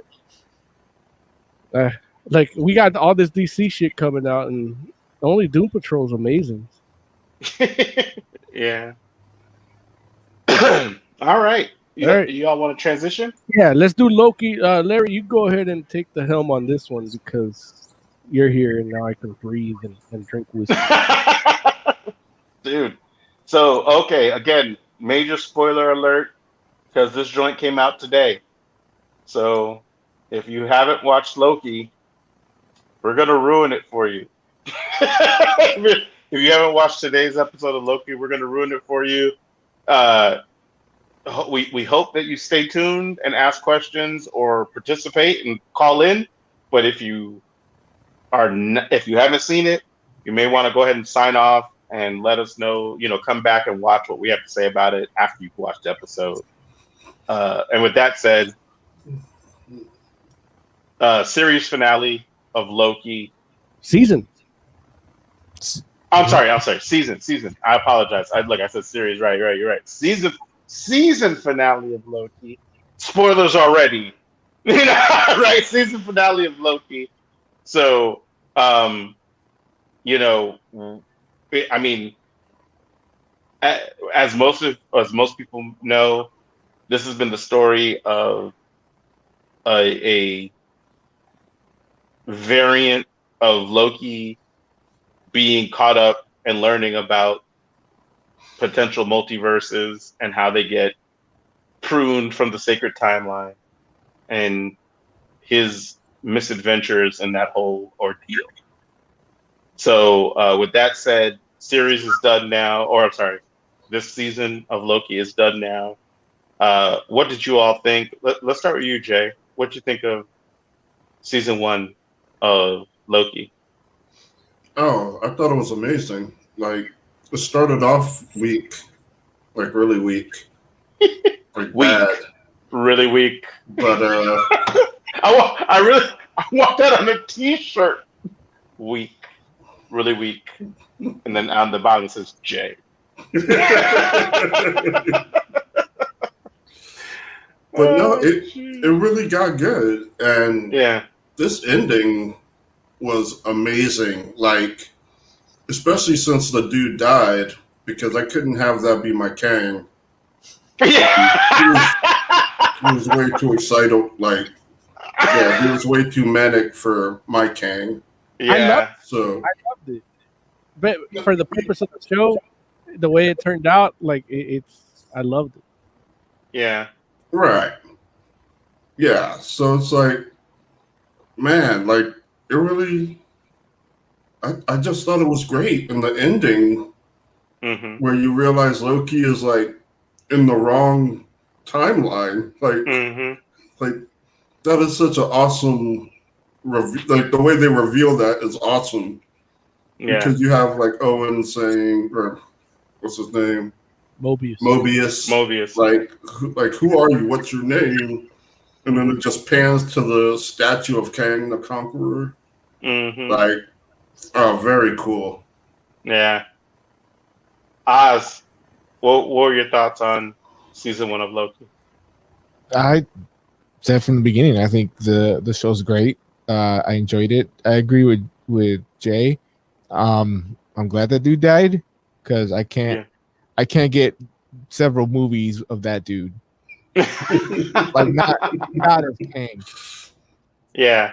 I don't think necessarily. I wouldn't say Loki went to a different timeline. I think the main timeline has changed because I think when you get to the point where Kang says, "I don't know what's going to happen now," I think that was the reset point. If it's circular, that's the reset where it restarts, and so that's why you see the new branches all of a sudden because now, yeah. So I think it was just a restart, and what we saw is another Kang taking over. So I don't know. It's a weird thing because that could technically be an alternate timeline. Is there a main timeline? Like we don't know at this point. If this would have been the series finale, I would have been greatly disappointed because that it would have ended, and my balls have not been so blue in a long time. We're getting Multiverse of Madness. Like that's the next movie. And I was like a little bit upset until that thing comes out that tells me there's a season 2. I'm like, okay. And then I read a news story that Loki is going to show up in the Doctor Strange movie. So, okay. All right. So, I feel better now. But we knew that. Yeah, no, we did. We did. I didn't know he would be in the movie. I didn't know he was in the movie, but like everything that Wanda was doing and then what this was leading towards, okay, this is what we're going to be dealing with in Doctor Strange. Now, part of it's supposition, but that's kind of like what you do when you read comics, Right. And this is how this feels. Yeah. Real quick, we can't in chat. Tiger Claw says, "What you think of Kang?" That wasn't. Kang. He's not blue skinned like in the comics, but the actor playing him, I think he nailed it. No, you didn't. And that's not only does Tiger Claw not read comics that he could think that, but he also didn't watch Avengers: Earth's Mightiest Heroes episode 11. That was an amazing Kang. Yeah, it was perfect. Like I think Emily and Liz watched that episode after because it's like, look, this isn't Kang. It's the actor playing Kang. This is a variant. But this is what Kang is more like. And that was a great Kang that's been sitting in a room by himself for thousands of years with no one to talk to. Yeah, great, amazing. Not the Kang I want to see, taking on the world's heroes and all that. Like I called him Immortus as soon as I saw him. Immortus, I love it. Oh my God. He was dressed more like Immortus than he was Kang.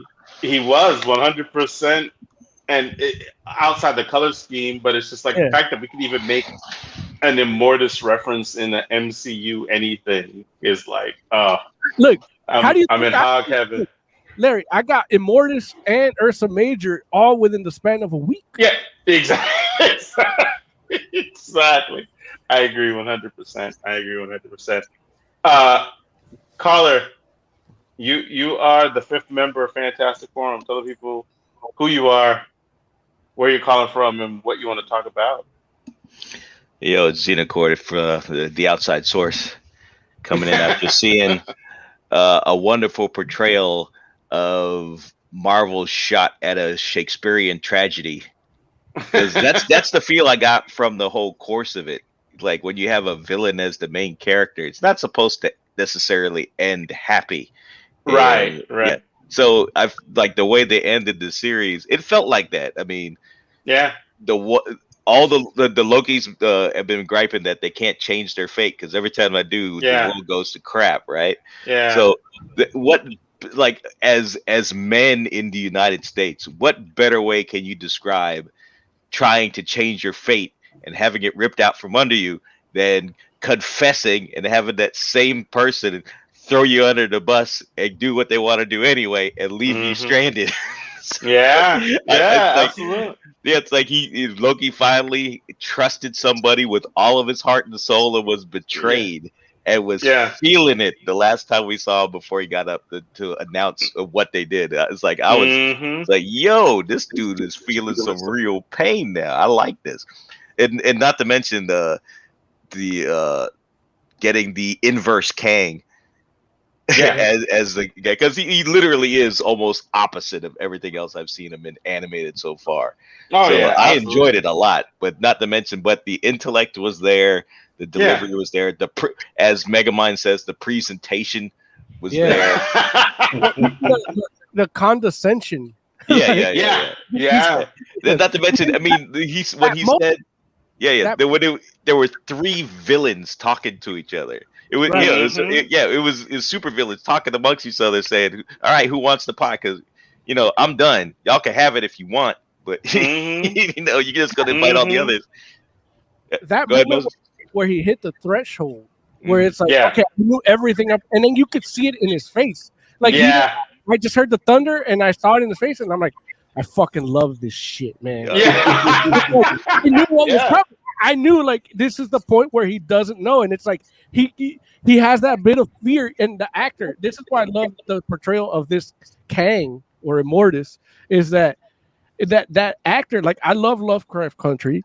He was Lovecraft in Country it, was so good. but it's like when you say, okay, he's gonna be Kang, it's like okay, it kind of has that look, like with the helmet, like he has that Kirby face look, with the MODOK-y, thing. Uh-huh. So I'm like, and then seeing here, like he's acting not like Kang, Right. but he's acting here like this, and then that moment of vulnerability is a split second, and you get to see it in his face. It's like this guy's a perfect choice. He's a great fucking actor, and it made me proud to love Lovecraft Country, and now this too. It's like, yeah, I'm rooting for this guy. He needs an Academy Award in the next 2 years. Because it's like that little, like when, like I knew they had crossed the threshold just by that little twitch in his face. Like he did that shit so well. For me, it was when he snuck that "amen" in his description. It's like, yeah. That was hilarious. Yeah, listen, even when he mentions the nose, when he talks about his nose, great nose, God. man. It's so good. Like I was just like, dude, and I know that it had to be an ad lib because I know nobody put that in a script. That would be offensive. But he's like, no, but I know what I look like. Yeah. And I'm like, yeah, that was real. But dude, it's so crazy because I know I was watching this joint and I had a very visceral reaction when the elevator doors opened because I'm like, dude, like that's not Kang. Yeah. And then he starts talking, and I'm like, oh, this is not Kang. Yeah. But at the same time, though, I was like, but you know what? They already built in this whole like variant thing into the whole show, and it's like, is this like just a pre-Kang thing? And then as I'm listening to this, as I'm listening to him Wizard talk, of Oz too. Yeah, exactly. Right. And that's the whole thing where it's like, dang, they gave us like a pre-Kang to like, because if you do Kang right, he's gonna talk, but he's not gonna explain himself a lot. You know what I'm saying? Like he's not gonna necessarily like over like monologue. Yeah. He'll talk, but he's like when he talks, it's like for a purpose, you know what I mean? And I feel like, wow, they kind of like they almost had this guy set the stage so that when you have this other Kang show up, that's gonna be like closer to the true Kang or to comic book Kang, hopefully, fingers crossed. You know what I mean? It's like, look, it's like it'll be okay if he doesn't like lay the foundation in a complete way because it's like if you watch Loki, you got that a little bit already. You know what I mean? Yeah, and to go back to the Lokis here, I'm convinced. I mean, describing this as Shakespearean, these two are star-crossed. That's as close as they're ever gonna get. It's like how can you not be star-crossed? Yeah. If they come that close again, another major event's gonna happen. Whether it's either one will sacrifice for the other, or Loki will stab Sylvie in the back in order to stop all of this, or something. But it's gonna be it's instead of one dying and then the other waking up, they're gonna be stabbing each other. And I want those two to hook up. I want there to be a child left instead. Can't do that. Name that child Hela and align this Loki closer to my mythology. Oh, jeez, man. See, and I want her with a little puppy next to her, a little black puppy. And we don't have to make the puppy Loki's son either because Disney's not gonna like that. That's probably not Disney can't go full Fable, man. They can't do it. But the thing is, you can't have that because they're two particles of the same. It would explain why Hela is more like Loki than Thor. They can only exist outside their original timeline. They can't share a timeline. Yeah. It would have taken somebody with the intellect of Kang to make that happen, and he's not gonna. And the other is the nicest one who would have done it is dead now. So. But it's like even the idea that you could like. Don't get me wrong. We all think, or at least most of us maybe think that we would like a version of ourselves. Like, and I want to say that I mean literally like. No, Oh, that I'm gonna get you wrong, Mayor. I'm gonna get you wrong. Yeah. No, I hate myself. Yeah, I hate myself too. I don't know how my wife. Really? Okay. No, Maybe no, that's just me. I need then. a counterpart. Not I can't. Another me? Nah, that's too much. I'm just saying, like, I think if I met a person that was like me out in the street, I think I would vibe with them. I would like that person. That would be a cool person. Now, that's a whole different thing than like being in love, though. Like, if a female version of me, I don't know if I would be in love with a female version of myself. Like, I'm like, I don't know, man. It feels weird. It feels real weird to me. She might hit you in the face. It feels very Loki, though. No, it's super Loki. Oh, you got to be a narcissist for this to work. And that's why that goes back to what Xenocore was saying, where it's just like, yeah, like this can't work. Like you have to make it not work because it's like, yeah, of course Loki would be in love with a female version of himself or him, and it goes deeper than that himself. Too. Them kisses just him coming to the realization that he can like himself. You know, he doesn't have to self-hate. Right. This whole thing is psychological allegory. So and the thing that makes him like himself is his ability to, like, you know what? Let's think about it without trying to be the villain here. Like it makes hero. It creates a sacrifice, and even that conversation where it's like you can't trust and I can't be trusted. Right. Yeah. Man, it's a masterpiece. It's a fucking masterpiece. Yeah. It was so good. It was so good, and it does leave you with the cliffhanger, and it's like, yeah, like I really need Doctor Strange to show up like now. Are we set on what we think happened when Loki got pushed through that last door? Because the TVA is supposed to be outside of time. Yeah. So was the TVA modified themselves, or I don't think he's on a new timeline because the TVA exists outside of time. So no, I mean it's not a time thing; it's a reality thing, right? Yes, but we're not sure which reality he got shoved to. Well, I'll say this: I know that I think he got shoved into a different one than the one he came from. Yeah. And I don't know that I mean, I know like I believe like say Jay, you probably feel that same way, right? Yeah, I don't like. Do the rest of you think like something different, I think the original, because the TVA is outside of time. I think when time resets, it disappears and the original TVA doesn't exist. This new TVA is created by the new Kang. And so he was shoved back around the point where he left, where he left the TVA, around that same point, but now this TVA was started by a different person. So the old one doesn't exist anymore because they're outside of time. Yeah. I figured she just opened a random door and shoved them through it without really thinking of when he was. Yeah, I see the TVA as the one entity that can't have variants. Yeah, but see, that's the thing where it's like I don't know that it was that intentional because I know that, like, I mean the thing that she uses is always about. It's not. I mean, I know time is a part of it, but it's more about like it's about realities. Right, like it's always about. Yeah, Kang's thing is realities. Yeah. So. But I'm talking about her. Like she shoved Loki into a portal to the TVA, but the TVA that he left no longer exists, and it's been replaced by this new. Oh, I see what you're saying. Got you. So she meant to send him back to where he came from. Yeah, but he doesn't exist in the same way anymore. When Kang heard that thunderbolt, his TVA ceased to exist. And the new TVA by the new Kang. Right.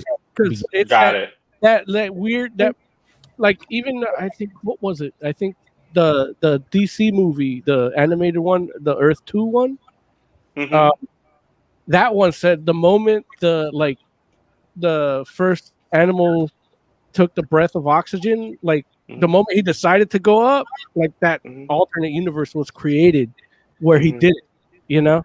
And then from there, just, you know, and it's kind of like the moment that indecision came in, like in Rick and Morty too, like when they were like unsure of their time because they had paused long, like the moment they got uncertain about it, they created uncertainty. Yeah. Right. Right. Yeah. So, if I'm remembering correctly, the only Nexus being involved with any of this is Scarlet Witch, right? Kang is not another Nexus. There's like only one per reality, right? No, and Menting. Oh, yeah, I mean- Man Thing. So there's two. So we know of two entities that are Nexus beings for whatever timeline we have, or whatever existence we happen to be in. So Kang is just going to be just random other ones just show up just because he's not tied to the timeline like the way Wanda is. So yeah, Kang had a council of Kangs. Yeah. Which realizing that Kang is a descendant of Reed Richards, like kind of like that blew my mind a little bit. So Reed Richards is black. Yeah, just a little bit. His grandmother fucked a jazz musician. Is that why he's got the two gray patches on the side? Yeah. Since he doesn't have a soul patch underneath his chin, he's got to have something to show he's got soul on there. So. How'd be awesome if we get a reality where David Keith is Reed Richards. Keith David? Keith David, yeah, sorry. Yeah. Okay. No. Two first names, like I don't know what order. Yeah. No. Keith David Reed Richards is kind of wild. That's a lot. But I'm not saying I don't want to see it. I'm just saying that I need a moment. His voice is still sultry though. Yeah. Sue. I was so mad because I was watching Good Day LA like 2 weeks ago, and he was being interviewed on there for something he was working on, and he talked about how important Goliath and gargoyles were to some people, and they brushed through it because then this is us being old. The young entertainment reporter never watched it, didn't know what it was. Yeah. Disney Afternoon is dinosaurish, And that's sad. He was in the middle of talking about meeting somebody that cried when they met, and he was explaining how like the explanation of how gargoyles and Demona and Goliath influenced that person, and she just cut him off and moved on to like something about Mary or some shit. Oh, jeez. So one last thing related to this crap. I hope I didn't just forget it. No. How does all of this connect with the Celestials as far as how much they get involved? Not so much like the movies coming up, but like Living Tribunal and everything else. Like that version of the Living Tribunal is no longer in existence, if I understand everything correct. Yeah. And there's a fresh one for whatever this one is doing. Well, we see the death of them in the void. Yeah. But I mean, they go along with each reality, is what I'm saying. Right. So it's gonna be. If they ever get to showing the Quintesson wannabe. Yeah, I'm gonna be very entertained if they ever get that. Yeah, I see Mayor over there. Well, it's the Quintesson wannabe. That's hilarious. It's gonna be funny with the MCU Living Tribunal because it'll be some villain's daughter that they killed. It's like we're never gonna get death the way we want because they shut that before the Thanos line of what they were doing for the half of everything. They got rid of the infatuation with that. So I guess we're not going to see her. But they've shown the Uatu. They've shown... I don't think they've shown anybody else. So no Eternity or any of the other Celestials. So I'm just curious how much more room they got to wiggle. Because granted, all the weird stuff's out there, especially once they introduced Strange. That all became a possibility. But how far they get into it, I'm kind of curious. Like, are they going to show the 8? Was it the 8 entities of magic, like Sidorak and all them other guys? That would be kind of interesting too. Well, after Loki, they can now because some of that shit is kind of tied to other parts of the Marvel universe that they haven't explored in the MCU, and they can. I mean, look, I'm still reeling about Ursa Major and Black Widow. Yeah. No, I've been waiting for the 8 magical entities ever since they did Doctor Strange because they introduced like the staff of the Living Tribunal. They if anybody pays attention to Juggernaut, they know why he's all huge. Right. You know, Doctor Strange's main spell is Tim. I'm blanking on the source of it now, but yeah, the Eye of Agamotto. You know, all that stuff got added. So I'm curious where they're just going to put him in the background somewhere, pointing at something funny. I think, or even better, just show me the stranger. That's all I want to see. It's the stranger. We're gonna get a lot of things that we didn't think we would get now that they acquiesced or acquired Fox, and you know how we saw Ursa Major. I think we wouldn't have gotten that if they made the movie 10 years ago. Oh, no, that's true. So we're gonna see shit like that, and we're gonna see more things, and I look. I want Fantastic Four, like some kind of like hint or cameo or something. Like I don't need a movie. I just want to know they're there and they're safe. Well, I mean, Kang is a descendant, so there. Right, but he didn't say like. There's nothing in what we saw that says that there was a spaceship in the too. In the what? In the opening where you see like the space and they're traveling through the timeline. Yeah. There's a spaceship, and that's the Fantastic Four getting their cosmic powers. But it didn't look like this. He's trolling. No, I honestly don't want to see them bring up the Fantastic Four with Kang, because that's just going to be misstepped all over the place. I mean, it's going to be like, "Are you my grandpa?" Kind of. You know that's how they're going to do it. They're going to do some familial tie, and there'll be some drama and some fluty music and some everything else. It's not going to work. Well, if they do it right, you can have a Reed Richards with the familial tie, and then having them be so clinical and detached of it that it's gonna like you'll be wanting that familial tie, and they're like, yeah, so we're family, so what? Like I don't have that much faith, Moses. I really every animal breeds. Like I look. From everything I've seen in the last year of MCU, like and Disney Plus, like I'm starting to have a little faith in the mouse. I even started looking because you know how they did. I wanted to take a screenshot of it, but my tablet wouldn't do it. It would black it out when I would try to screenshot Loki. But they do where he's sitting on the desk and he's got that circle window behind him, and then two smaller circles. I'm like, it's the mouse. It's the mouse. Yeah. I did see that. But yeah, look. You all know me, like. After we got friggin' Synthesoid Vision, I was like, anything's possible. Yeah, what the hell are they gonna do with that? So and I probably should have felt that way after like Rocket Raccoon and Groot, but it took Synthesoid Vision for me to be like, anything's possible. If that movie would have been good, you would have like thought that. You're probably right. Yeah, but yeah, it's like. Be ready for Pace Pop Pete in friggin' No Way Home, because why not? But yeah, but anyway, long story short, Loki, like, it opens the door for so much. Yeah. And it's like, it's insane because like, I'm wondering if they're going to carry the tragedy thing even further in the second season. I hope they do. Because, like, this guy just is not allowed to win. By Kang's own admission, it's like he's the only one that could have changed his fate, and they just stabbed him. And the other Kangs aren't going to care. So he's got to continue to lose. He's got to get progress and give you all the hopes in the world, and then he rolls a 1, and everything comes tumbling down after him. He falls down the hill like Prometheus. Yeah, but I mean, like, it's just the crazy because it's like they set the stage for the whole like Avengers, like the whole Illuminati kind of like incursion thing from Avengers that leads basically into Secret Wars. Like, all that is definitely like, I mean, which, a lot of us were thinking that was where they might be going, but it's like, okay, well, let's see. And it's like, they might still. We're talking about multiversal wars now at this point, so it's like, okay. Well, I don't know. Multiversal wars. That's probably where we're going.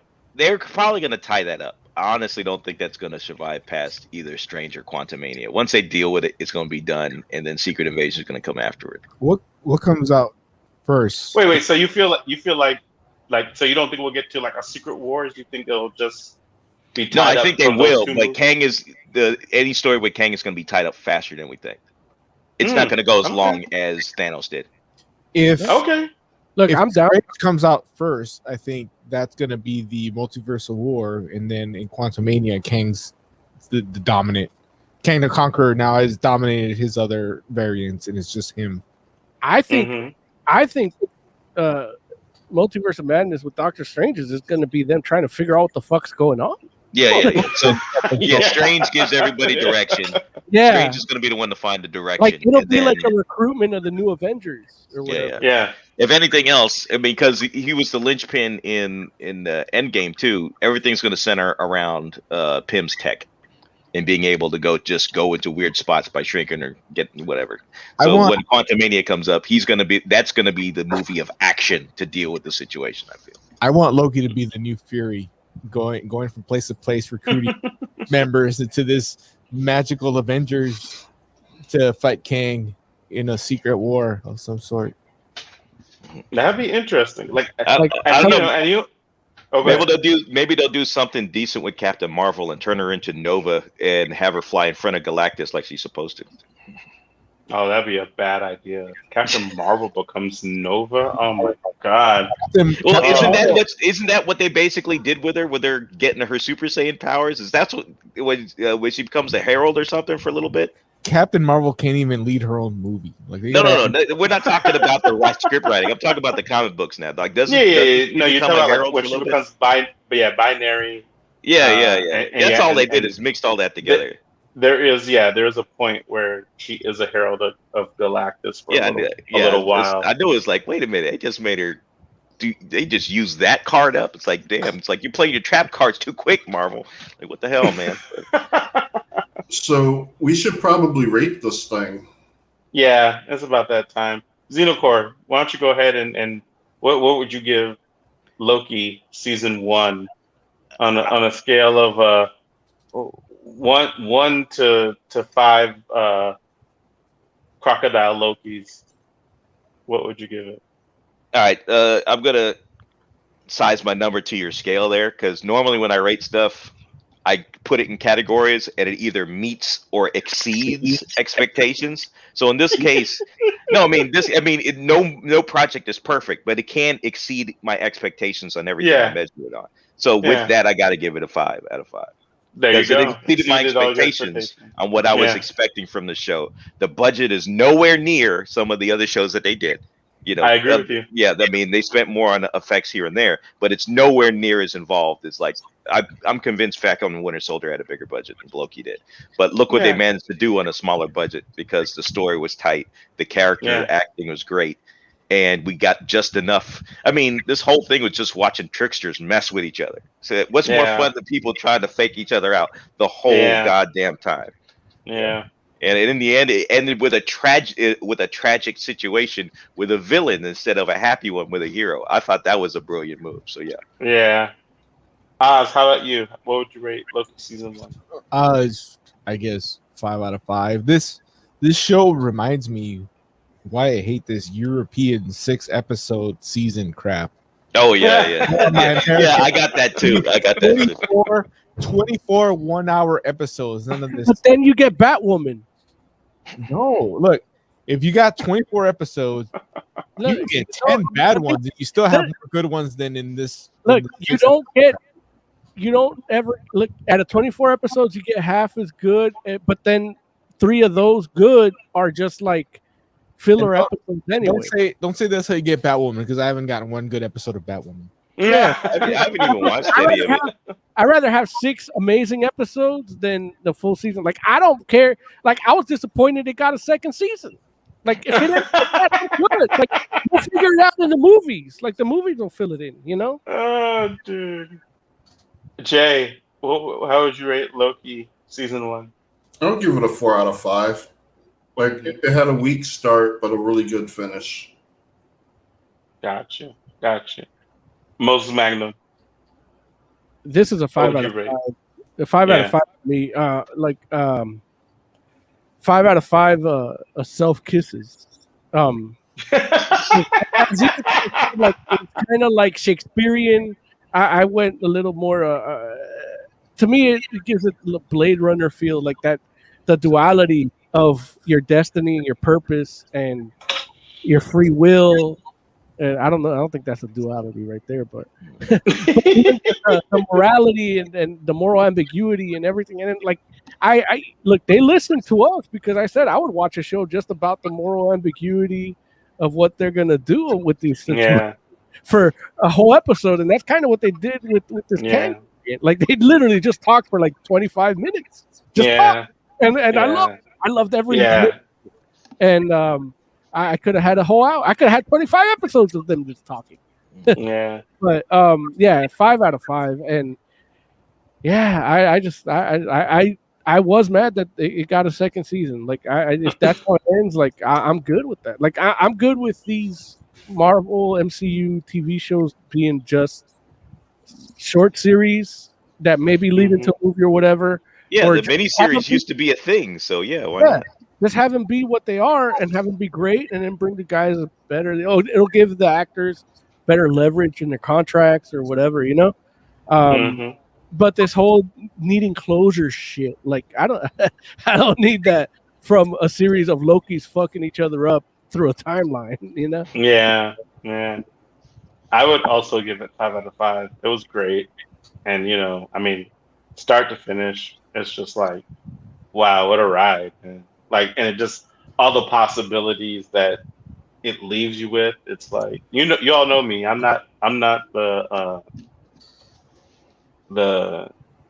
like speculating kind of guy. I'm not the dude that wants to do like the fan theories. Like I'll comment, but I'm not one to like come up with stuff. But I know for me, it was like just the nature of how it all ended. I was just like, yeah, it's a good thing you're not on the show that talks about comic book stuff and what might happen in the future. Exactly. It's like, they're just going to introduce Speedball and ruin it. Oh, dang. Shots fired, Jay. Shots fired. Dang. Why don't you just mess around and like chemically castrate Jubilee while you're at it, Xenosaur? Well, they already did that in the comics. They don't need my help for that. It's like, sheesh. It's like, just make Joe cry on the inside. It's okay. Hey man, I had my books killed off left and right, man. It's nothing new. I collected all the teenagers in love at DC, and they killed that book quick too. So yeah, ironically enough, you know what I saw, Jay, and I'm just mentioning this to you on the show because Lord knows if I don't mention it to you right now, I'll probably forget and won't mention it to you. But they're gonna have a new Darkhawk series coming out, and I know that we got like right about it. Well, no, but that's not. I'm talking about like I think that was like a limited series, I believe. Oh, okay. And this is like a new ongoing. Oh, nice. With a different Darkhawk, which I was just like, that's wild. I was like, wow. Like I don't know. Like in my mind, I was like, they obviously must have some plans for Darkhawk in the future for them to be like, let's do a Darkhawk series. But I might be wrong because they did a Reptile series recently too, right? So. And Lord knows, there's no Reptile coming in the MCU. So no, that's not gonna happen. But anyway, not yet. Listen, you're right. Like, let me be quiet because there are a lot of things that happened in the MCU that I thought I would not see that ended up popping up. So look, that could be your MCU first class. It'll be the X dudes and like the Stepford Cuckoos and okay, Reptile. But here's the thing about that. Like, if Reptile comes to the MCU, then we may get Finesse. Mm-hmm. That's true. That's where like Finesse and Reptile hang in the same circles. But how does Finesse exist? Oh, she exists. She's a clone. She's a clone. No. She's like, that woman gets pregnant. That woman that she don't have no mind. And then she births Finesse, and the chip's hereditary. The chip's genetic. She gets pregnant by a dude that has an eidetic combative memory. There it is. But he works at Starbucks. Like he's not a villain. He's not he just happens to have that trait, and Finesse gets it. What? So you just used it to spell everybody's name right the first time? Right. Yeah. He spells it right, and then he knows what their drink is every time they come before the order. And with that, we should probably play that final thought music. I could just Oh, dude, good stuff. find it. I was like, did y'all not do this last week? It's like maybe not. I believe it. Nah, we went a lot smoother when you weren't here. Dang. I blame Xenocore. Actually, if you haven't watched the archive yet, you should definitely check it out. Like, I think you would have enjoyed being on the show. We had like a bunch of callers. We had Savior call in. Asuna Yuki called in. What? Oh my god! I gotta go listen. And if you did go listen. And if you did watch the archive show before we fixed it, we're sorry. Oh, look, everybody's used to seeing a bunch of dicks on the screen here. All right, Xenocore, why don't you give us some final thoughts, man? I think watching the stranger punch out the living tribunal with the Avengers to witness it would be funny. Wow. Why not? Nobody knows why he's there. He just punches the living tribunal for no reason. Nobody knows why. It could happen. It could happen. Let's go ahead, Jay. Final thoughts. Next week we're going to be reviewing Sonya Versal 1 through 5. So if you want to join that conversation, feel free. Like, maybe check it out if you get a chance. You can join the conversation with your thoughts. We'll be talking about that next week. Oscore, final thoughts. If you thought the last episode of Loki was good, wait till you watch the Superman and Lois episode, season finale thing. Yeah, watch that. Yeah, there it is. Moses Magnum, final thoughts. Look, here's further proof that they listen to our show. I was bitching about Ursa Major not being in Black Widow, and boom, we popped up in the reshoots. So you should listen to, and if you're listening to this, that means you're already listening to it. But yeah, share it, whatever. Do what, like the bell. I don't know what people ask. They beg you to do on this platform. But yeah, do it. We got a Sandman. Was it Lock and Key review coming up? That should be out in the next coming week. I'm gonna be handling Oz's package pretty soon, so there'll be that. And just hit the bell so that you know when shit comes out. Oh, I got a little bit of community news if I could add in. I'm not sure if you guys ever covered it, but Antarctic Press is colorizing the first 25. Well, actually, no, it's probably going to go to 50 if they did it right. There was a Kickstarter to colorize Antarctic Press's Gold Digger 1 through 25. That's done. Oh. And 26 through 50 is hopefully to be worked on. I just kickstarted that project, so hopefully that'll be out here pretty soon too. So yeah, he's going back to their original stuff and colorizing it all, man. Put the link in the comments, because I love those covers, and I love the interior art too. But seeing it in color is pretty tight. I'll give money for that. There you go, dude. Thank you all for hanging out with us. We do appreciate you. Please go ahead and hit us in the comments. Let us know what you like about the show, what you don't like. We want to hear it. We want to know. We're ready. We will do thy bidding. We're the Fantastic Forum. We'll be back next week. Until then, we'll check you out later.